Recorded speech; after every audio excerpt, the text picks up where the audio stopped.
Carbohydrate की जो synthesis होती है वो फोटोसिंथेसिस प्रोसेस के द्वारा होती है। कार्बोहाइड्रेट्स जो बनते हैं फोटोसिंथेसिस प्रोसेस के द्वारा वो स्टार्च के फॉर्म में कन्वर्ट हो जाते हैं। प्लांट में जो कार्बोहाइड्रेट होते हैं वो स्टार्च के फॉर्म में स्टोर होते हैं। तो प्लांट के लीव्स में अगर स्टार्च पाया जा रहा है तो इसका मतलब ये होता है कि उस लीव्स में फोटोसिंथेसिस प्रोसेस अकर कर रही है। अब बात करते हैं, हमने यहाँ पे लिखा red brown leaves also contain chlorophyll but other pigments marks the green colour. यहाँ बात की जाती है कि जो ग्रीन लीव्स होती हैं वही फोटोसिंथेसिस प्रोसेस अगर करती हैं, बट अदर भी लीव्स होती हैं जिनके कलर रेड कलर के होते हैं, ब्राउन कलर के होते हैं, इनमें भी फोटोसिंथेसिस प्रोसेस क्या होते हैं, अकर होते हैं, क्योंकि इनके पास भी क्लोरोफिल पिगमेंट्स पाए जाते हैं। तो इसकी वजह से वहाँ भी फोटोसिंथेसिस प्रोसेस आपके अकर करते हैं। अब यहाँ पे starch is also called carbohydrate. Slimy green patches in ponds, जो आप तालाब slimy green patches in ponds they are form by grow of organism called algae. Slimy जो चिकने टाइप्स के ग्रीन कलर के जो धब्बे आप देखते हैं पॉन्ड्स में, जिसे आप काई कहते हैं, काई वर्ड होता है, तो काई थोड़ी स्लिपरी होती हैं, हरे कलर्स में दिखाई देती हैं। तो इस तरह के जो धब्बे होते हैं जो तालाबों वगैरह में देखने को अब मिलते हैं, इनका जो फॉर्मेशन होता है वो किसके द्वारा होता है, एल्गी के द्वारा। एल्गी एक ऑर्गेनिज्म है और एल्गी के ही द्वारा ये स्लिमी ग्रीन धब्बे जो होते हैं हमें पॉन्ड्स में दिखाई देते हैं। अब हम बात करते हैं कि एल्गी का जो कलर भी होता है वो ग्रीन कलर का होता है। Algae can also prepare their own food by photosynthesis. Algae green है, कलर दिखाई दे रहा है एल्गी का, तो इसके मीन्स एल्गी के पास क्लोरोफिल प्रेजेंट होते हैं। तो इस तरह से एल्गी फोटोसिंथेसिस प्रोसेस के द्वारा अपना फूड खुद प्रिपेयर करता है। अब हम बात करते हैं कार्बोहाइड्रेट्स कंपाउंड की। जो कार्बोहाइड्रेट्स कंपाउंड फॉर्म होते हैं वो किसके द्वारा फॉर्म होते हैं, फोटोसिंथेसिस प्रोसेस के द्वारा फॉर्म होते हैं। कार्बोहाइड्रेट्स कंपाउंड जो होते हैं वो कार्बन, हाइड्रोजन, ऑक्सीजन से मिलकर के बने होते हैं। अब बात करते हैं जो कार्बन, हाइड्रोजन, ऑक्सीजन होते हैं, ये प्लांट में अदर न्यूट्रिएंट का भी ये सिंथेसिस करते हैं। अब देखिए, हमें बहुत सारे न्यूट्रिएंट की आवश्यकता होती है, हमारे फूड में बहुत सारे न्यूट्रिएंट प्रेजेंट होते हैं, तो उसी तरह प्लांट को भी बहुत सारे न्यूट्रिएंट की आवश्यकता होती है। आप सिर्फ कार्बोहाइड्रेट, प्लांट में सिर्फ कार्बोहाइड्रेट का ही फॉर्मेशन नहीं होता, बल्कि प्लांट में और भी न्यूट्रिएंट का फॉर्मेशन होता है, जैसे कि प्रोटीन वगैरह, फैट्स वगैरह। तो ये जो कार्बन, हाइड्रोजन, ऑक्सीजन है, ये तो कार्बोहाइड्रेट्स की सिंथेसिस तो करते ही करते हैं, साथ ही साथ प्रोटीन्स की भी सिंथेसिस करते हैं, प्रोटीन को भी बनाने का काम करते हैं। और इसके बाद प्रोटीन में कार्बन, हाइड्रोजन या ऑक्सीजन के बाद इसमें और भी प्रेजेंट होते हैं नाइट्रोजन की सिंथेसिस जो होती है वो नाइट्रोजनस कंपाउंड के द्वारा होती है। नाइट्रोजनस कंपाउंड जो होते हैं वो नाइट्रोजन को कंटेन करते हैं। अब ये नाइट्रोजन कहाँ से प्लांट ऑब्टेन करते हैं? आप जानते हैं कि हमारे एयर में सबसे ज़्यादा नाइट्रोजन गैस प्रेजेंट होते हैं। 78% हमारे एयर में नाइट्रोजन गैस पाए जाते हैं। जो नाइट्रोजन होते हैं वो गैस के फॉर्म में होते हैं हमारे एयर में, लेकिन इस नाइट्रोजन गैस का फार्मूला होता है N2। इस नाइट्रोजन गैस का प्लांट डायरेक्ट यूज नहीं करते हैं, जैसे वो कार्बन डाइऑक्साइड को एयर से एब्जॉर्ब कर लेते, ट्रैप कर लेते, बट नाइट्रोजन गैस को वो डायरेक्ट एब्जॉर्ब नहीं करते हैं। तो कैसे ही वो उन्हें नाइट्रोजन की कैसे उन्हें पूर्ति होती है प्लांट को, तो देख लीजिए। Plant can not absorb nitrogen in gaseous form. Plant जो होते हैं वो नाइट्रोजन को गैसियस फॉर्म में एब्जॉर्ब नहीं करते हैं। कैसे नाइट्रोजन मिलता है? तो कुछ बैक्टीरिया होते हैं जो हमारे सॉइल में प्रेजेंट होते हैं, हमारी मिट्टी में कुछ ऐसे बैक्टीरिया होते हैं जो प्रेजेंट होते हैं, और वो क्या करते हैं कि हमारे जो एयर में जो नाइट्रोजन गैस प्रेजेंट होते हैं उस नाइट्रोजन गैस को वो यूजुअल फॉर्म में कन्वर्ट कर देते। यूजुअल फॉर्म मतलब ऐसे कंपाउंड्स के फॉर्म में कन्वर्ट कर देते हैं नाइट्रोजन गैस को, जिसका यूज प्लांट क्या कर सकते हैं, यूज कर सकते हैं। तो ये बैक्टीरिया क्या करते हैं, ये बैक्टीरिया हमारे एयर में, जो हमारे एयर में नाइट्रोजन गैस प्रेजेंट होता है, उस नाइट्रोजन गैस को ये ट्रैप करके ये बैक्टीरिया क्या करते हैं, नाइट्रोजनस कंपाउंड में कन्वर्ट करते हैं, नाइट्रोजनस कंपाउंड को। और इस नाइट्रोजनस कंपाउंड को वो सॉइल में क्या कर देते हैं, मिट्टी में रिलीज कर देते, मिट्टी में रिलीज कर देते हैं, और प्लांट तब उसे मिट्टी से या सॉइल से क्या कर लेते हैं, उस नाइट्रोजनस कंपाउंड को ऑब्टेन कर लेते हैं। तो इस तरह से नाइट्रोजनस कंपाउंड जो होते हैं वो प्रोटीन की सिंथेसिस में काम। Also present in fertiliser. Farmer जो किसान होते हैं जो फर्टिलाइजर यूज करते हैं, जो खेतों में फर्टिलाइजर या खाद वगैरह जो डालते हैं उसमें भी नाइट्रोजन प्रेजेंट होता है, सबसे ज़्यादा अमाउंट में नाइट्रोजन प्रेजेंट होते हैं। तो इस तरह से ये फर्टिलाइजर वगैरह भी नाइट्रोजन की रिक्वायरमेंट को पूरा कर देते हैं। प्लांट उससे भी नाइट्रोजन फर्टिलाइजर वगैरह से क्या कर लेते हैं, वो एब्जॉर्ब कर लेते हैं। यूरिया वगैरह जो होता है उसमें नाइट्रोजन प्रेजेंट होता है। अब हम अपने नेक्स्ट टॉपिक पे चलते हैं, other mode of nutrition in plant. Plant में सिर्फ ऑटोट्रॉपिक न्यूट्रिशन ही नहीं अकर करता, बल्कि प्लांट में हेटरोट्रॉपिक न्यूट्रिशन भी अकर करते हैं, क्योंकि कुछ प्लांट ऐसे होते हैं कि जो खुद से अपना भोजन नहीं बनाते, बल्कि वो दूसरों पे क्या होते हैं, डिपेंड होते हैं। तो चलिए हम देख लेते हैं। Some plants use heterotrophic mode of nutrition. कुछ ऐसे प्लांट्स होते हैं कि जो हेटरोट्रॉपिक मोड ऑफ न्यूट्रिशन का यूज करते हैं। मीन्स कि कुछ ऐसे भी प्लांट्स होते हैं कि जो heterotrophic mode of nutrition use करते हैं। आप मतलब यहाँ पे समझ रहे हैं कि कुछ प्लांट ऐसे होंगे कि जो अपना भोजन जो है खुद से नहीं बनाते होंगे, बल्कि वो दूसरों पे क्या होंगे, डिपेंड होंगे।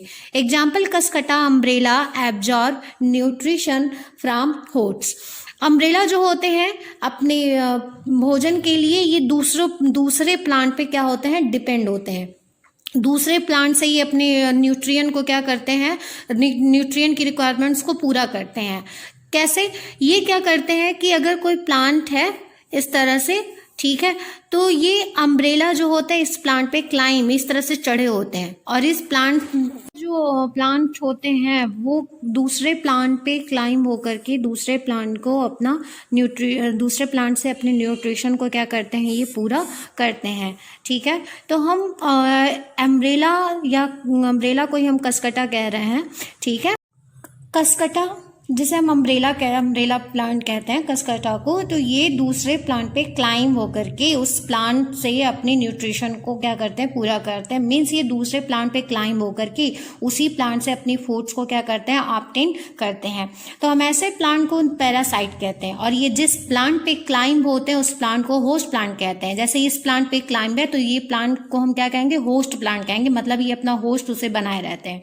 और इस टाइप के प्लांट को हम क्या कहेंगे, पैरासाइट क्या होता है, ऑर्गेनिज्म दैट लिव्स इन और on other body and get nourishment from his body. Organism ऐसे ऑर्गेनिज्म जो अदर बॉडी पे रहते हैं और अपने नरिशमेंट को क्या करते हैं, पूरा करते हैं।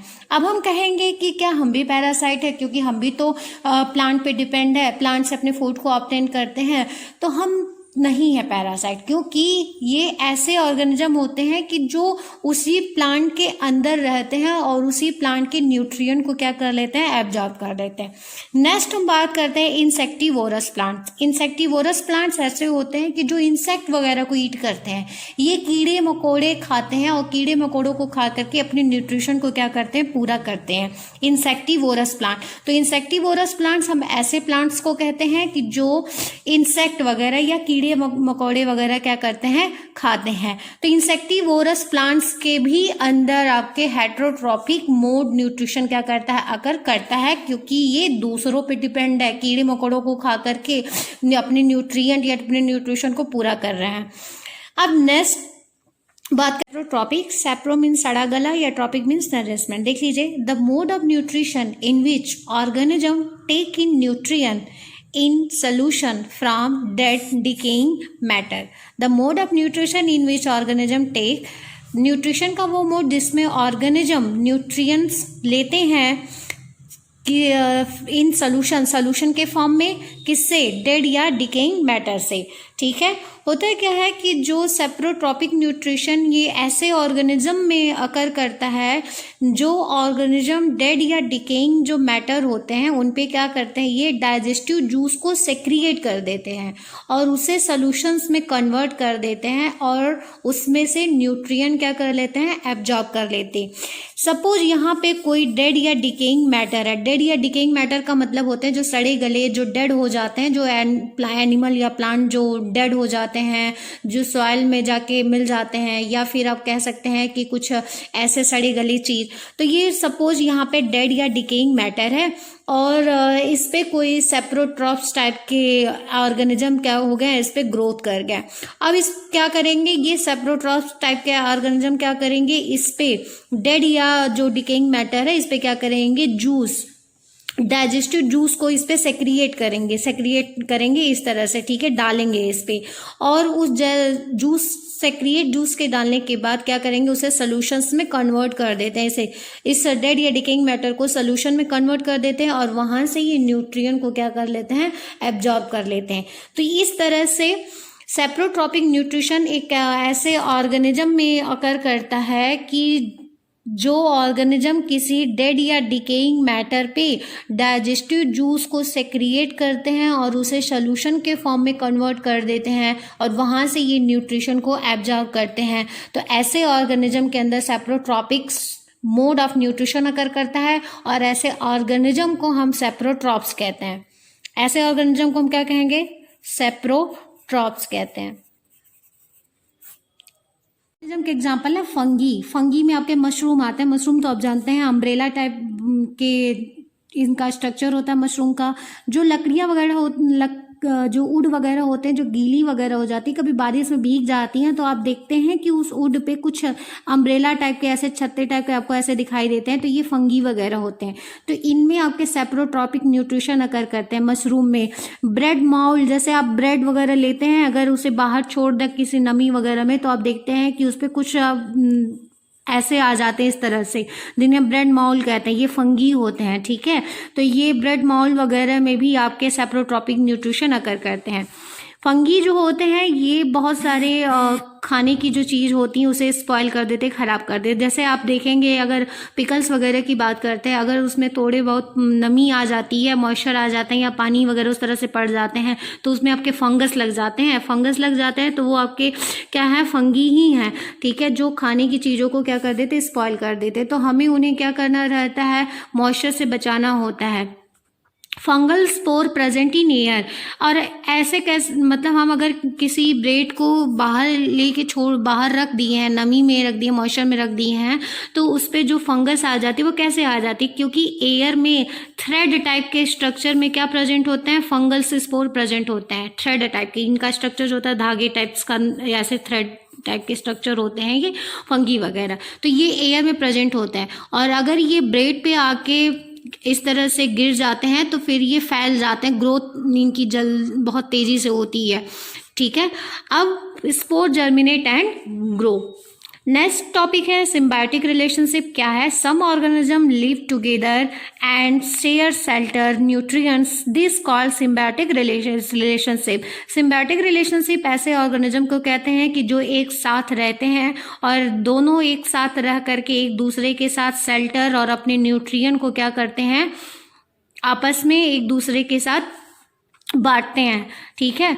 सम ऑर्गेनिज्म लिव टुगेदर, कुछ ऐसे ऑर्गेनिज्म होते हैं कि जो एक साथ रहते हैं, एंड शेयर करते हैं क्या, शेल्टर मतलब रहने की जगह, और न्यूट्रिएंट और शेल्टर को आपस में शेयर करते हैं। तो ऐसे जो रिलेशंस होते हैं, जैसे ये फॉर एग्जांपल अगर दो ऑर्गेनिज्म है, तो ये दो ऑर्गेनिज्म आपस में एक दूसरे के साथ शेल्टर और न्यूट्रिएंट्स को क्या कर रहे हैं, शेयर कर रहे हैं, तो हम ऐसे रिलेशनशिप को क्या कहते हैं, सिम्बायोटिक रिलेशनशिप कहते हैं।